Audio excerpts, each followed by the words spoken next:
vás tady zdravím. Dneska s mým klientem, panem inženýrem Valouškem, kterému jsme přednedávnem dokončili fotovoltaickou elektrárnu. A rád bych se zeptal na pár dotazů.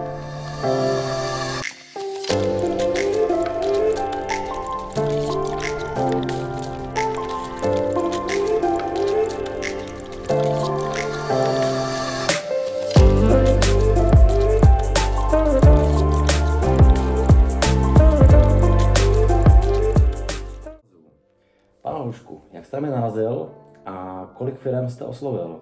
Kolik jste dostal nabídek? Dostal jsem nabídek asi tak 30 a samozřejmě internet, Facebook.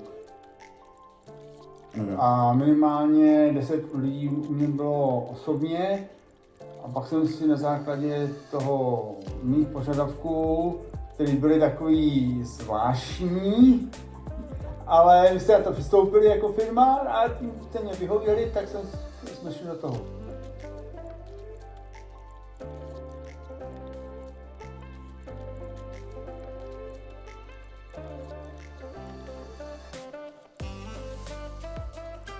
Jak byste hodnotil celkovou spolupráci s námi?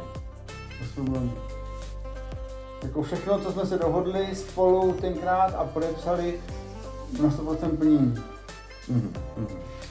A jaký byl průběh zakázky? Co jste říkal na naše montéry? Kluci přijeli po domluvě, namontovali, já jsem zaplatil, že naše podmínka byla to, že kluci přijedou, udělají a já zaplatím. Super. No tak se budeme podívat, jak vám to pěkně vyrábí. Tak jo, jdem na to.